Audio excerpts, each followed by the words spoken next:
This is a Macintosh PowerBook 170, circa 1992. The Macintosh PowerBook 100 series started out as the PowerBook 100. And it was actually, the original one was manufactured by Sony and mostly designed as a joint effort between Apple and Sony, and was a replacement for the ill-fated Macintosh Portable. Now, I have owned two portables in my lifetime, and unfortunately, when I had one, most recently was in 2008, I hadn't been active on YouTube at the time and never thought to make a video of it. Real shame, too, because it was one of the coolest portable machines I've ever owned, mainly for its rarity and value. That machine was sold. I paid $30 for it on eBay as a non-working unit. I knew the two problems it had. It had a faulty hard drive, and it had a the typical Macintosh Portable power issues. The thing is, the Mac Portable should never have been released as a finished product, in my opinion, because it really wasn't one. It was like an experiment or a prototype that just wasn't ready for market. See, the Portable required a charged battery in order to run. You couldn't run it on the power supply alone, at least not effectively. And it had a few other glitches here and there. The other thing was, the screen didn't even have a built-in backlight. It weighed about 25 pounds, and it ran off a sealed lead-acid battery. Pretty cool, but not for portability's sake. Anyway, I ended up selling my Portable after replacing the hard drive for $100 from a company that refurbishes them, and upgrading the memory. I turned it on after doing all those things, and it worked great. Then all of a sudden, the screen started developing lines. At that point, I was so pissed off, I put it on eBay, sold it to a guy in, I believe, in Czechoslovakia for $350 plus shipping. I made out pretty well on that deal, I think. But I digress. I started out on a Macintosh PowerBook 140. When I was in high school, I needed a computer for class. I had atrocious handwriting, and I was better at typing than I was. I was a very, very fast typist, so I could actually take notes as the teacher was handing us information or giving us info. So I worked out a deal with my classroom teacher that if I could procure a laptop for class, she would actually let me use it during class for class work, which was unheard of back then, because when I was in high school, around the turn of the century, it was unheard of for students to have their own laptops, let alone cell phones, and it was actually kind of unusual for a student to be allowed to bring one to class. So I was not wealthy. My parents couldn't afford to buy me a laptop, so I used my connections at this little computer shop that I was working at the time, and I managed to get myself a... No, actually, this was even before that. At the time, I had connections with the woman who ran the Goodwill store, and any computer equipment that she got, it was given to me automatically because they couldn't sell it, allegedly. So I procured a compact Contour 425. It was a 486. It was in mint condition, and I just wasn't very happy with it. It had a passive matrix screen. It was slow as hell, and it just sucked. And even then, it was a terrible machine. So I wanted to try a Mac, and at the time, a used Macintosh was so expensive that they were just, you couldn't touch them for a reasonable price, especially the portable ones. But I worked out a deal with one of my old former teachers, who I knew had a PowerBook 140, with a printer. It actually had a Citizen thermal printer that came with it. And I worked out a deal with her, and I traded her my compact Contora, because she was looking for a laptop that wasn't a Mac. She hated Macs. She wanted to use it, I believe, on her husband's airplane. They had a little home-built aircraft. It was kind of neat. Anyway, so we did an even swap. I got the 140, she got my Contora. I used the 140 in class, and it worked out great. It had a great keyboard, a great built-in trackball. It was just a very well-rounded machine, and it was fast for what I was looking for, running OS 7.1.1 at the time. So anyway, I took this little machine, and I had been using it for about a month or two, and I noticed a few nuances with this laptop. The PowerBook 140 had a couple of little flaws, and I think that flaw was carried on to later models. One of the problems I had with this machine was that if it was put to sleep and the main battery died, it would never reboot. Ever. It would just come up to a flashing question mark. And to get around that, I had to, I believe I ran Disk Tools. So I had to keep a copy of Disk Tools with me everywhere I went, just in case that had happened. And I just sort of lived with that flaw. I think it would wipe out the boot sector or something. I don't remember what the problem was. The other nuance it had was very, very fragile plastics. One of the problems with these machines, this particular series, this style anyway, was that there are 4 threaded brass mounting points, or bosses, molded into the plastic, the back housing here. Here, here, here, and here.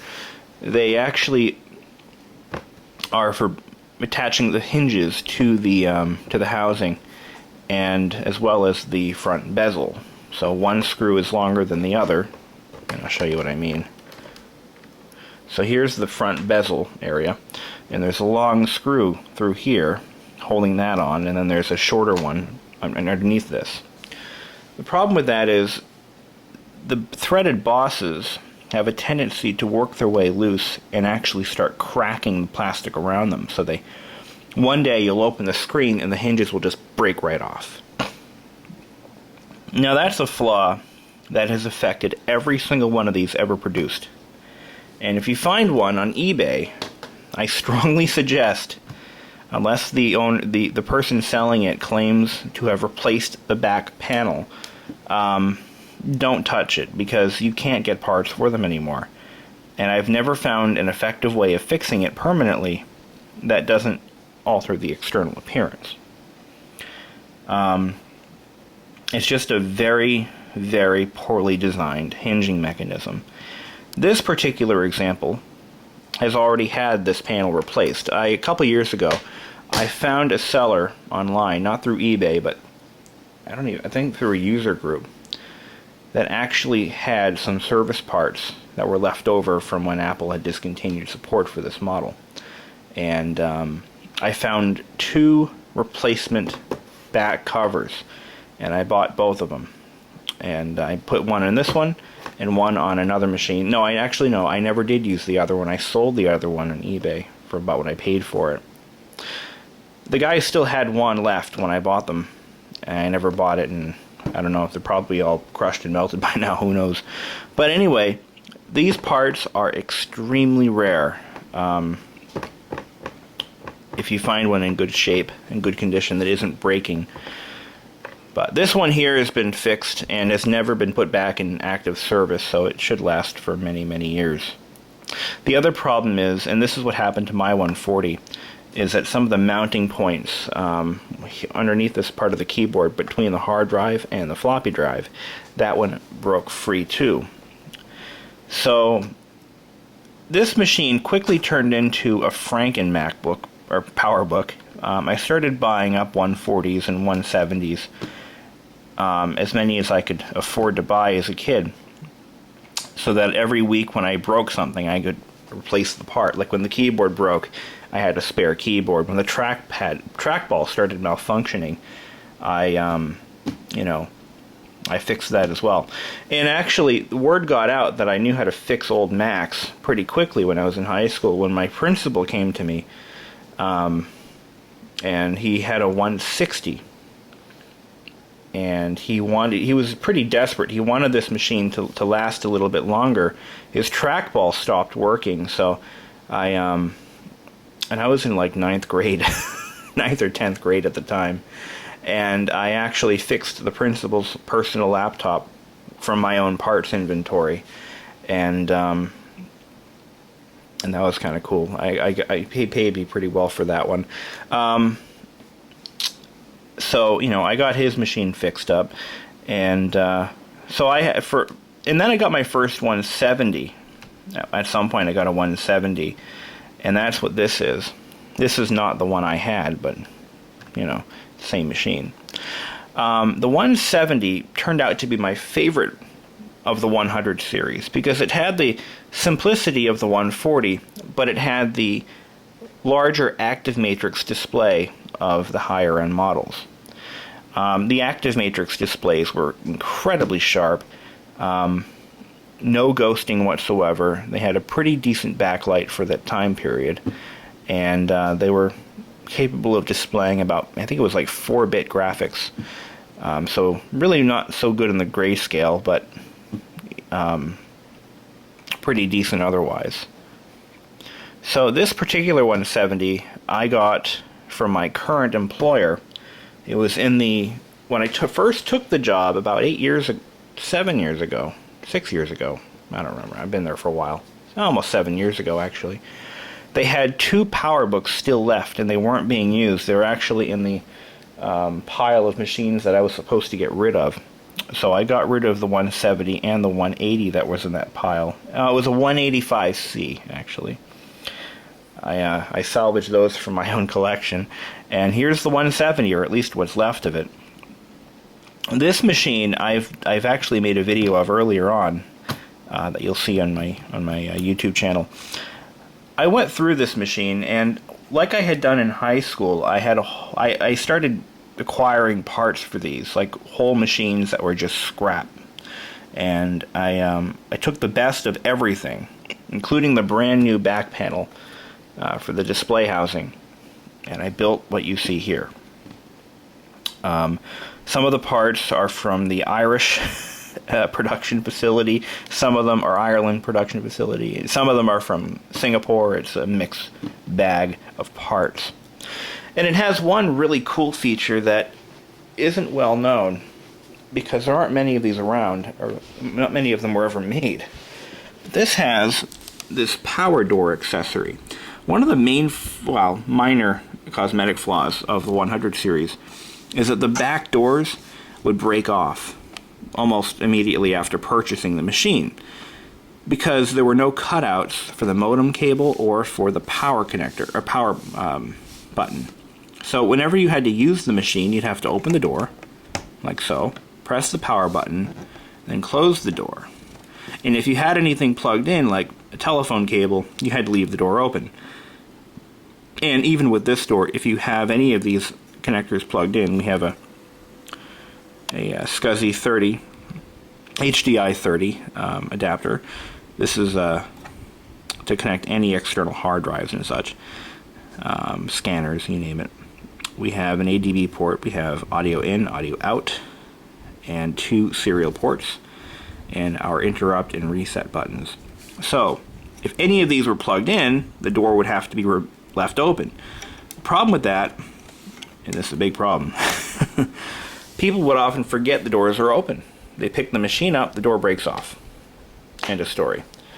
So this company was made by the Avo company of Palo Alto, California, developed a door that could be left closed, and it would expose the power button and the modem, the optional modem. Not every one of these had modems. This one does.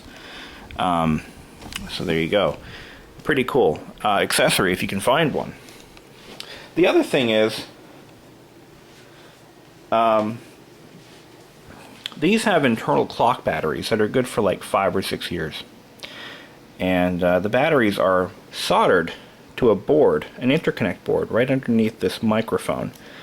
No, I'm sorry, that's the speaker, my bad. But right under here. So to replace it, you had to disassemble the machine. I've already done that to this one about 3 or 4 years ago. I replaced that battery, so it's probably dead again. Wouldn't surprise me. But anyway, I believe it's rechargeable actually, and I know that some of them were rechargeable, some weren't. IBM did use rechargeable batteries, but I'm not sure about Apple. I used to know the answer to that, but I don't right now. Strange. My memory's failing. So the other thing that would commonly break on these, and this happened to my 140 more than once, the trackball ring. You pick the trackball out to clean it. You actually, yes, you had to clean your trackball periodically, otherwise it would get all gunky and it wouldn't work. But it's held in place by this thin plastic ABS plastic ring. Ugh. And these little latches or fingers, they break off pretty easily. And you've got this solid plastic trackball. This whole assembly, by the way, is made by Logitech. So I believe any Logitech trackball will fit in this housing. Or some from that time period would fit in that housing. Logitech made a lot of trackballs for OEMs. Compaq is one of them. The Compaq Contours had an external trackball that would clip to the side of the keyboard frame, and it was made by Logitech. Very similar mechanism, but much smaller. And if you look inside here, now this is flaw number, we'll call it flaw number 55. These little rollers here, which are made of silicone rubber, they would sometimes disintegrate or lose their shape. That hasn't happened to this one, but my 180, I think it is, upstairs has that problem where they don't quite roll smoothly anymore. The trackball is supported by 3 sapphire bearings. They don't move, they're stationary, but they're made of a hard synthetic sapphire. You can see right through them, they're like transparent. You can see them there, and there. And that's what allows the ball to roll smoothly. And those don't normally wear out. But I believe in heavy use scenarios, those little sapphires can develop flat spots and the trackball won't roll smoothly anymore. I'm going to recharge my camera and then we'll fire this thing up, see how it runs. And we are back. So here we go. Let's fire up the PowerBook 170. Now this is normal. Every single 100 series I've ever owned has actually had that, we won't call it a problem, we'll just call it a character flaw. Hear that 22-year-old hard drive spin up. And it's actually more like 20 years, but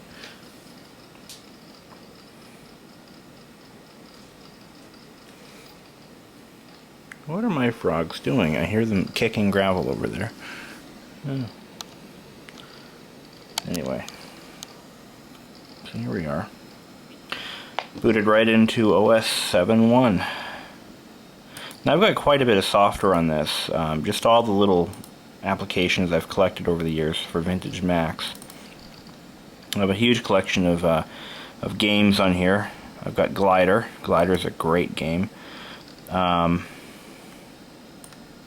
you can see how the display has kind of almost a sea green tint to it. And that's at full brightness, and that is normal for this model. They were never really a paperwhite display. This is exactly what the original Macintosh Portable screen looked like. Right down to the greenish hue on the models that actually had backlight. Because back in those days, backlight was a luxury. Who would have thought? But anyway, not really much to show you. If you've seen a 7.1 machine, you've seen every 7.1 machine. But just to go over some specs, this particular laptop has 8 megabytes of memory, which is the maximum. It has a 160 megabyte hard drive, if I recall. Do a get info on that. I don't remember what I put in there. Oh, Okay, well, I lied. No, wait a minute here. Let's see. View size. No, view, not by size. View by kind. Now, you can go into the control panel.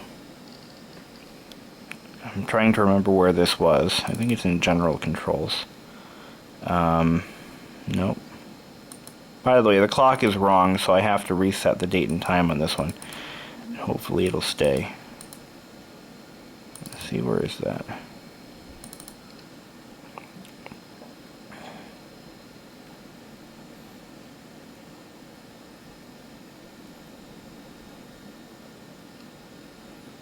Ah, show size, yep, show comments, calculate disk size. Oh, it's right in front of my face. Here it is. 172 megs available. This has what looks like a 200 megabyte hard drive, which is not original. The original one in this model was about, I think they had an option of a 40 and an 80. This one had an 80 megabyte drive in it when I first got it. That drive is long dead. And by the way, these use a 2.5-inch SCSI hard drive. They're about as rare as they sound, and because they haven't made them since around 1995, they're basically no longer available anywhere. Unless you find one of these in rough shape that still has a functioning drive. And look at how quickly it shuts down.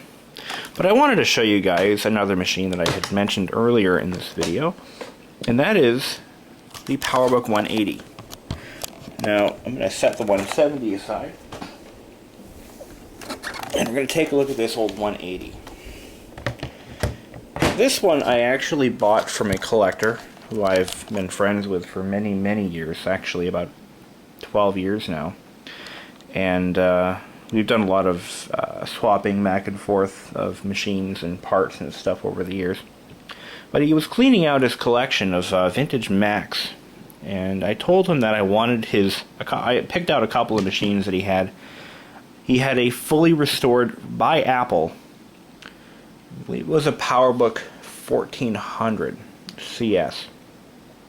And it was completely 100% remanufactured by Apple in the year 2000. It was one of the last of that model to be serviced under a repair extension. It may have actually been the very last one ever serviced under the repair extension for that model. Because they had so many problems with them that Apple was extending the warranty secretly, in some cases, as much as 2 or 3 years.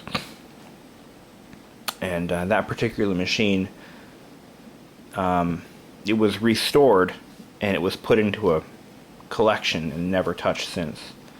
And I bought it from him for $50. Now this one, he restored himself, basically the same deal as I did with my 170 over here, but this one was, it never had any new parts put into it. I haven't turned this thing on in months, if not maybe even a year, so I don't know if it still works. I do know that the battery does not allow it to fire up because it's in rough shape. I have to actually, I'm going to have to cover the terminals on this. The battery is like shorted out inside, so I know this battery isn't, so I'm going to put it in. I like to keep the batteries in because they're actually structurally critical to the machine, the way they lock in place. So let's see if it turns on. I know this one may need a new clock battery, so it may not fire up on the first try. It's had a history of problems, but otherwise it's all fixable. This one has a slightly better display. I'm going to close my mini blinds because they're, well, blinding me with so much light. Okay, there we go. So, turn on the ceiling fan light for some extra luminescence. There we go. in case we need it. So this is the 180. This was one of the last of this particular chassis styles. After the 180, they had the 190, which was one of the worst PowerBooks ever made. Before I turn this on, I'm going to tell you about a Model 150. The 150 was like the budget version of the PowerBook 100 series. I encourage you to look up the specs, because I don't remember what they are on the top of my head. But the 150 was the cheapest version of the PowerBook at the time period, and it had very few features. It was slow, and it was like very limited. It earned the title of a road apple, which was a definition used by lowendmac.com to identify models that were just utter crap, and the 150 was one of them. So, anyway. As I mentioned before, to turn these machines on, if they still have the original door intact, and this one does, you had to open the door, like so, press the power button,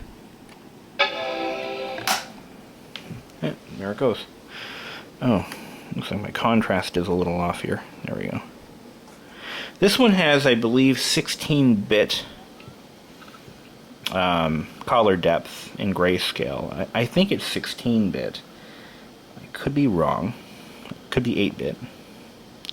But I'm pretty sure it's 16. And this particular system was made in around 1993. As you can see, it actually has some grayscale depth to it, and this is running a much newer version of Mac OS. I believe it is running 7.5 or some variant of it. And this has the active matrix grayscale. This is the best grayscale screen you will ever see on any machine. And as I mentioned before, the trackball is a little wonky on this machine. It works, but it's not as accurate as it used to be. It's I might have to pull it apart and try to do something with them rollers. And I believe this one, yeah, it does have a good hard drive in it still.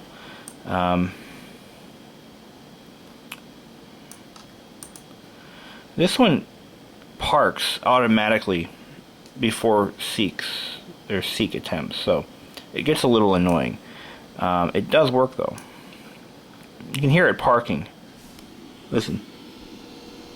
See, it does that every time it, hey, it's running System 711. I thought it was running a much newer version of Mac OS. No shnikey. Really?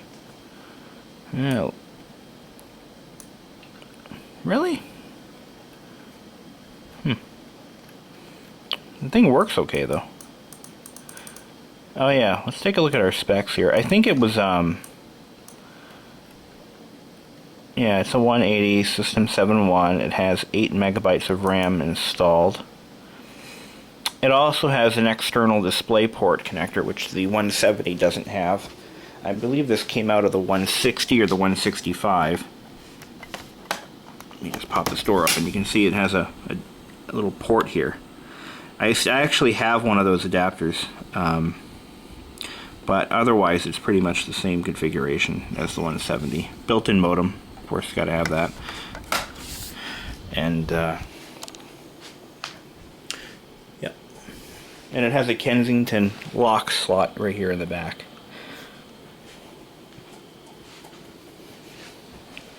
I haven't really done much with this particular system. Hasn't been a priority of mine. But this has all the PowerBook system enablers, which I don't think the other one has. Oh, you know what? I think that's running System 701 on the other PowerBook. We have all of our customizable backgrounds here. There really isn't much, you know, after all, this is System 7.1. But that's how you change the background in an old System 7 machine. In 7.5.3 they enabled some pretty cool graphic backgrounds, which are something to be reckoned with. I need to get myself a copy of System 7.5 because I know this will run it. Now let's see what we have in here for a hard drive.